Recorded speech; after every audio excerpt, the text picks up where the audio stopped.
भारत के राष्ट्रीय सुरक्षा सलाहकार अजीत डोभाल, इनकी देश के लिए क्या अहमियत है, देश के लिए ये कितने जरूरी हैं, शायद ये बताने की किसी को भी जरूरत नहीं है। भारत के जेम्स बॉन्ड के नाम से जाने जाते हैं अजीत डोभाल। बॉर्डर पर भारत की अग्रेसिव अप्रोच के पीछे डोभाल का ही दिमाग है, जिन्हें प्रधानमंत्री नरेंद्र मोदी के बाद देश का सबसे शक्तिशाली व्यक्ति कहा जा सकता है। पाकिस्तान तो एनएसए डोभाल के नाम से ही खौफ खाता है। रॉ एजेंट से लेकर एनएसए तक का उनका सफर सनसनीखेज रहा है। सर्जिकल स्ट्राइक के पीछे के मास्टरमाइंड, जिन्होंने 7 साल पाकिस्तान में मुस्लिम बनकर बिताए, इन्हीं अजीत डोभाल ने अपनी कहानी सुनाई है। कैसे वो नेताजी सुभाष चंद्र बोस को एडमायर करते हैं, कैसे उनके मुरीद हैं, उनकी कहानी सुनना चाहेंगे आप? यकीनन। तो शनिवार को दिल्ली में नेताजी सुभाष चंद्र बोस मेमोरियल लेक्चर में नेताजी को याद करते हुए एनएसए डोभाल ने बहुत कुछ ऐसा कहा जिस पर आपको गर्व होगा, आप जोश से भर जाएंगे, आपका जोश इस भाषण को सुनकर हाई हो जाएगा। एनएसए डोभाल ने कहा, पूर्व स्वतंत्र व्यक्ति आकाश में उड़ते पक्षियों जैसा महसूस करता है। नेताजी ने कहा था, मैं पूर्ण स्वतंत्रता से कम किसी चीज के लिए समझौता नहीं करूंगा। उन्होंने कहा कि वो न सिर्फ इस देश को राजनीतिक पराधीनता से मुक्त कराना चाहते थे, बल्कि लोगों की राजनीतिक, सामाजिक और सांस्कृतिक मानसिकता को भी बदलना चाहते थे और उन्हें आकाश में स्वतंत्र पक्षियों की तरह महसूस कराना चाहते थे। अजीत डोभाल ने आगे कहा, सुभाष में वो प्रतिभा थी जिसकी मिसाल मिलना मुश्किल है। वो आईसीएस में जाते हैं, उसे छोड़कर भारतीय राष्ट्रीय कांग्रेस के अध्यक्ष बन जाते हैं, फिर 41 की उम्र में उसे भी छोड़ दिया।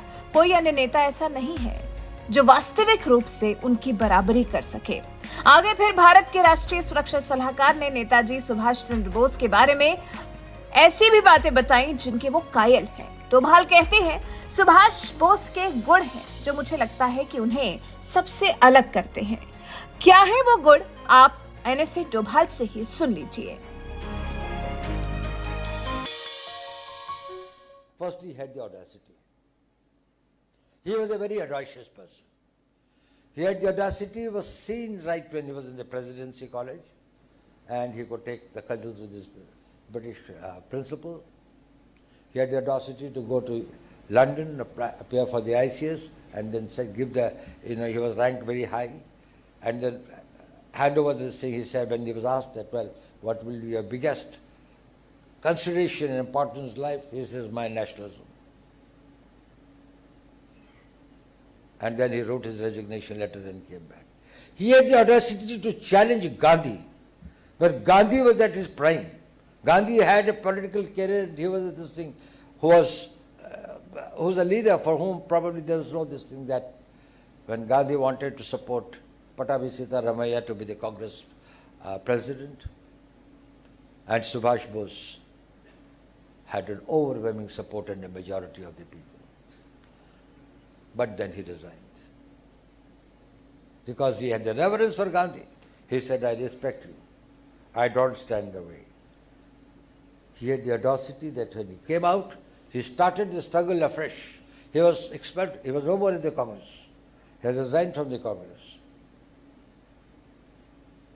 And then he was jailed. And then he was still in detention.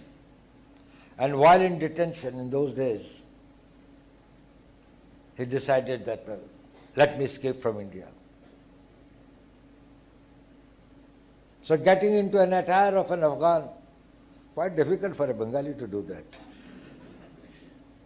He left for Kabul.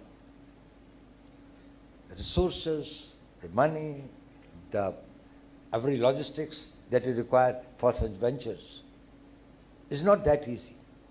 Not easy for a freedom fighter who has got nothing to depend on except his own ability, his own courage, his own conviction.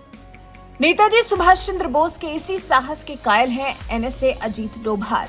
फिर उन्होंने आगे ये भी कहा कि नेताजी की जिंदगी और उनका देश के लिए त्याग युवाओं के लिए आज भी प्रेरणादायक है। फिर उन्होंने 1928 के दौर को भी याद किया, जब लोगों में बात होने लगी थी कि स्वतंत्रता के लिए कौन लड़ेगा, तो नेताजी सुभाष चंद्र बोस आगे आए थे और उन्होंने कहा था, मैं अपने देश के लिए लड़ूंगा। लोगों की राजनीतिक, सामाजिक और सांस्कृतिक मानसिकता बदलने की जरूरत है। उन्हें स्वतंत्र पक्षियों की तरह महसूस करने की जरूरत है।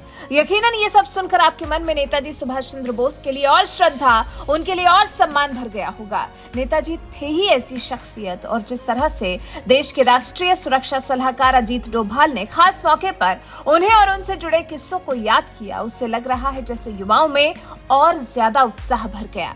वैसे आने से अजीत डोभाल ने जिस तरह से नेताजी को डिस्क्राइब किया है, जिस तरह से कुछ चुनिंदा पॉइंट्स में नेताजी के लिए अपने सम्मान को दर्शाया है, इस बारे में आपका क्या कुछ कहना है? अपनी राय हमें कमेंट कर जरूर बताएं।